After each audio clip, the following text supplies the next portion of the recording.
Students, in last class we have discussed about the direction ratio or direction cosine.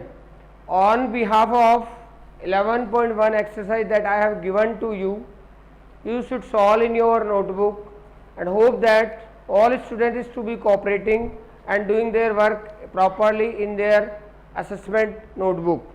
Now we shall continue on this content, three-dimensional geometry. We will discuss some of the question related 11.1. One of the question 11.1, that is find the direction cosine of a line which makes an angle equal angle with the coordinate axis. इन्होंने कहा find the direction cosine of a line which makes equal angle with the coordinate axis. It means, understood the question properly first. इन्होंने कहा कि आप एक ऐसी line के direction cosine calculate करें जो कि एक लाइन आपने एज्यूम कर ली, that is the any line whose position vector is to be defined by suppose r vector, which makes an angle from the positive or coordinate axis, that is alpha, that is beta, और that is gamma. इन तीनों एंगलों को इन्होंने कहा कि coordinate axis से बनाया हुआ angle क्या है, इक्वल है. From the coordinate axis make equal, that is equal, it is given in the question. और we can say alpha equal beta equal gamma, that is given. So students, if these are angles which are equal, then find out the value of direction cosine. That is the question. Finding is this.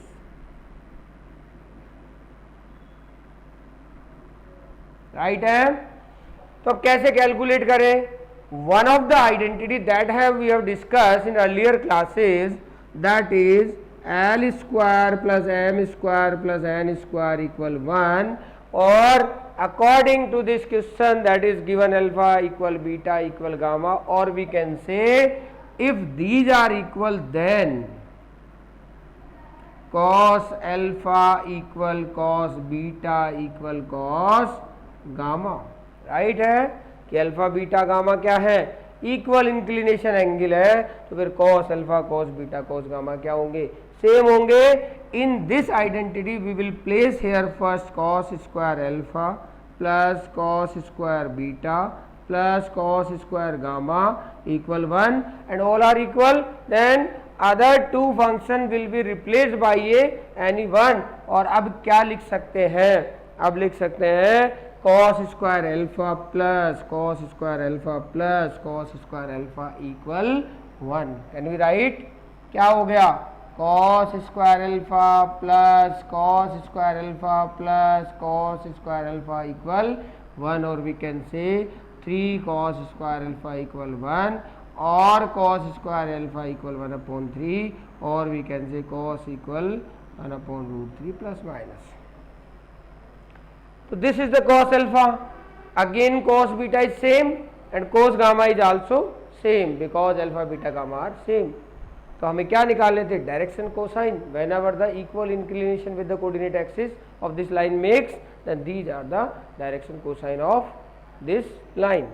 तो students, understood the question first properly, thereafter try to solve the question in a proper manner.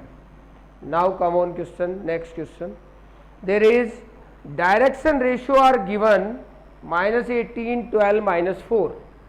Direction ratios of a line are given -18, -12 and 4. These three direction ratio are given. Find out the direction cosine, right? This is the plus, there is minus. हमें क्या निकालना है, DC's निकालना है. तो हमने last क्या कहा था, whenever direction ratio are given, so according to the definition direction ratios are L, M, N. Now L equal plus minus a over root a square plus b square plus c square, where m is the plus minus b over root a square plus b square plus c square, comma n equal plus minus c over root a square plus b square plus c square. Right hand, where ABC is the direction ratio of this line. Now there is a minus 18, so that should be written a is minus 18, downside square of ABC square of minus 18 plus square of 12 plus square of minus 4. Calculate it, तो कितना आ जाएगा 324 144 16. सम इधर कर लो, 324 144 plus 16, the some is 6 और 8 14 1 3 7 8 और ये हो गया आपका 484. 4 8 6 14 1 3 7 1 8 और 484. तो यहाँ लिखोगे आप minus of 18 divided by root 484. Square of 22, अगर आपको स्क्वायर ऑफ 22 निकालना है कितना आएगा 44 4 और ये 48. राइट है, it means square of 18 over 22, cancellation कर लेंगे minus 9 over 11. That is the L. Calculate the M. M क्या आएगा? In a same manner calculate the M.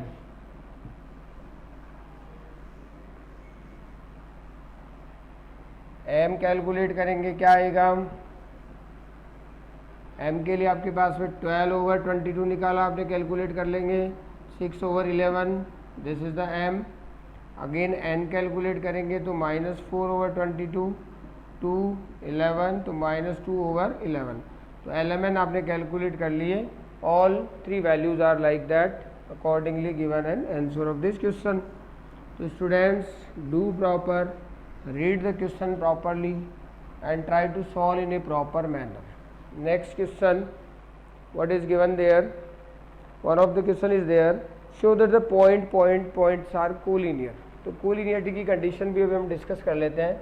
There are 3 points, one is 2 3 4, another is -1 -2 1 and third one is 5 8 7. और कह रहा है they are collinear. The points are collinear. तो collinearity की condition आप पहले क्लियर रखें. whenever the two vectors are parallel, or we can say by the mathematical proof we can state that any of the vectors to be equivalent to the lambda types of the another vector, then they are collinear. Suppose this is the vector, ये triangle की वर्टिक्सेस हैं. तो हमने क्या किया, यहाँ से हम एक साइड कैलकुलेट कर लेंगे, यहाँ से एक साइड कैलकुलेट कर लेंगे और यहाँ से एक साइड कैलकुलेट कर लेंगे. Suppose this is the vertex A, this is the vertex B, this is the vertex of C. From where we can calculate AB. Vector AB क्या आएगा? अगर वेक्टर AB कैलकुलेट करोगे तो क्या आ जाएगा? -1 -2 minus of 3 I cap, -2 -3 minus of 5 J cap. Right है, -2 -3, फिर 1 -4 minus of 3 के cap. That is AB. Right है. Again AB vector meaning OB vector minus OA vector. तो -1 -2 -3 -2 -3 -5 1 -4 -3. अब BC वेक्टर कैलकुलेट करते हैं आप. BC क्या आता है देखो, 5 + 1 6 आई कैप. राइट है. 8 + 2 10 जे कैप, फिर 7 -1 6 के कैप. राइट है. अगर AB और BC को हम डिफ्रेंशिएट करें, we can take the common 2 और कह सकते हैं -2 if we take the common. Then how, what is remaining there, -3 I cap, -5 J cap. Right है. और -3 के कैप. क्लियर है. और we can say AB vector that is equivalent to the -2 times of BC vector. BC vector equivalent to the -2 times of AC vector. BC vector equivalent -2 times of AB vector. Can I write? BC vector, AB vector is this is AB vector, this is -2 times. और अभी मैंने कहा कि collinearity की condition को हमारे examine करें तो in their is a common vertex that is B, and if it shows that any vector, if vector A is equivalent to the lambda times of vector B, then the vectors are parallel, or we can say they are collinear. In both of them the vertex B is common, so they are collinear. तो students सबसे पहले आप क्या करेंगे, from the two vertex we will calculate the side AB, another side BC, another side CA. Any two side they are proportionate, or we can say they are in the multiplication to the each other, then it can be written in a form of like that or expressed like that. If it is follows this rule, then we are able to write that the given vertex are of a collinear, of a right points are collinear. अगले में आपको question कहा गया direction cosine of side of triangle whose vertices are given. Direction cosine किसके पूछे गए, side के। तो साइड आपको वर्टिसेस दिए गए हैं, तो सबसे पहले आप क्या करेंगे, उन वर्टिसेस से ट्राइंगल की side means in form of vector calculate कर लेंगे by the difference. Suppose A point is given, B point is given, then O B minus O A we can calculate the A B vector. Same B is given, C is given, B C vector calculate ना O C minus O B से calculate कर लेंगे। इन vectors को calculate करने के बाद आप सबसे पहले इन साइडों के डायरेक्शन कोसाइन निकालने हैं, तो इस साइड का डायरेक्शन रेशियो आपके पास आ जाएगा, और उस डायरेक्शन रेशियो को हमने अभी क्वेश्चन सेकंड में या थर्ड में किया था, जहाँ पे डायरेक्शन कोसाइन निकाले थे, वेक्टर दिया हुआ था, तो accordingly plus minus A upon root A square plus B square plus C square से कैलकुलेट कर लेंगे। Same plus minus B upon root A square plus B square plus C square से कैलकुलेट कर लेंगे। और थर्ड जो N है वो plus minus C upon root A square plus B square plus C square से कैलकुलेट कर लेंगे। तो स्टूडेंट्स सबसे पहले ध्यान रखना, आपको इस 11.1 जो आप एक्सरसाइज कर रहे हैं, यहाँ पर डायरेक्शन कोसाइन अगर आपको पूछा जाता है एक्स एक्सिस का क्या होगा, डायरेक्शन रेशियो क्या होंगे, तो आपने कहा था कि वेक्टर एक्स एक्सिस के साथ अगर इंक्लिनेशन एंगल बनाएगा तो उस इंक्लिनेशन एंगल का कोसाइन लोगे इन पॉजिटिव एक्सिस के साथ में, that is known as direction cosine, and जो एंगल था that is known as directed angle. तो हमने कहा कि एक्स एक्सिस का एक्स एक्सिस के साथ इंक्लिनेशन एंगल कितना है, 0 डिग्री, राइट है। तो जब 0 डिग्री एंगल है तो इसका डायरेक्शन कोसाइन क्या हुआ, cos 0। cos 0 कितना होता है, 1। स्टूडेंट्स अगर एक्सिस का एक्सिस के साथ कहा जाता है तो in case direction cosine direction ratio क्या होगा, 1 होगा। और वाई एक्सिस के साथ बात करें तो वाई एक्सिस में एक्स एक्सिस वाई एक्सिस के परपेंडिकुलर होगा, इन केस जो एंगल फॉर्म होगा that is 90 degree, so cos 90 that is equivalent to the 0. In case of z axis it is also same, that is 0. So whenever for x axis if direction ratio is to be asking in the question, then they are 1 0 0. For y axis it is 0 1 0. For z axis 0 0 1. So students first you understood the things in a proper manner, thereafter try to solve the question. Clear है, समझ में आ गई सबको। हम इस first part में we will only just discuss the direction ratio as well as direction cosine. One of the identity that we will discuss here also, because we know all about the L square plus M square plus N square equal 1, that is standard identity. कैसे आई थी ये भी हमने describe किया था कि L equal X upon R, M equal Y upon R and N equal Z upon R, where R is the root X square plus Y square plus Z square, where is X. तो L square करेंगे, sum करेंगे, then answer is 1। और L को ही हमने कहा था that is equal to the cos alpha cos beta, M को कहा था कॉस बीटा और एन को कहा था कॉस गामा, राइट है।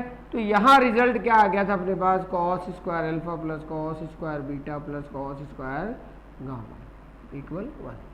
Sometimes any two angles is to be given, third we can calculate from this identity. Sometimes this identity is to be given into a different form and said that what is the value of this. So first, if it is given, yeah, we know that this is in the form of cos. Now we can convert by the identity 1 from the class 10th in the form of sine. Now convert it. We know that sine square alpha plus cos square alpha, that is equivalent 1, from where we can calculate cos square alpha equal 1 minus sine square alpha. Accordingly, cos square beta you can calculate 1 minus sine square beta.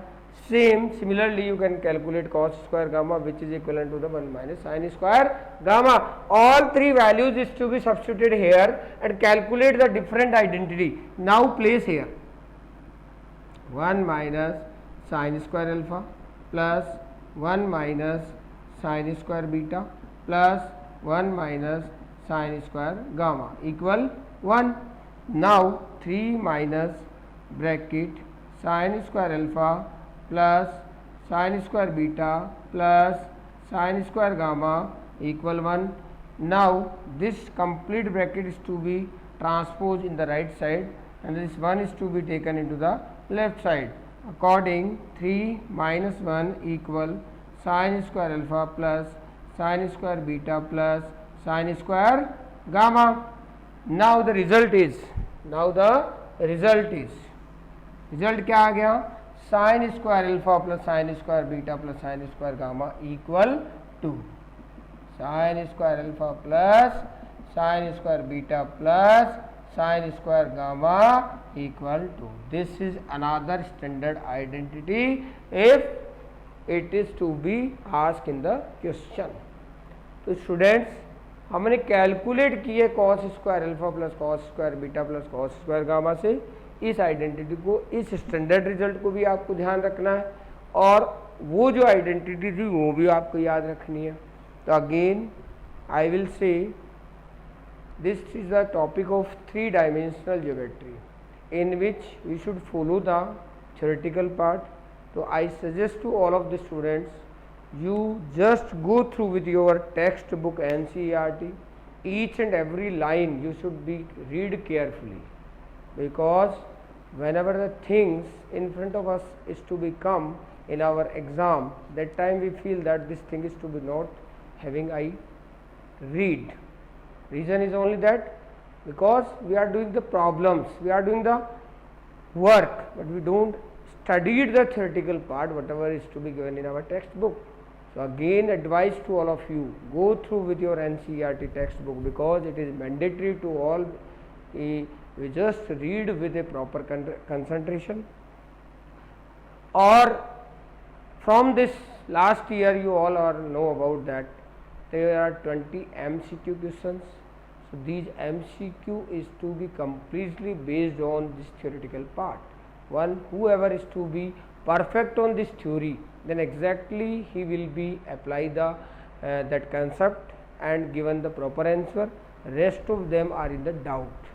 They are maybe in doubt, and in doubt the chances of negativity is possibility is higher.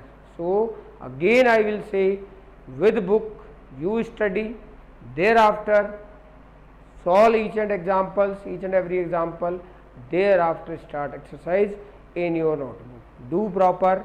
Again I will say, whoever is doing in a proper manner, watch video. This is compulsory. Not understood that, not underestimate to anyone. Be concentrate with proper attention, with a proper schedule. You just go through and do in a proper notebook. So this 11.1 is to be completely solved in your notebooks.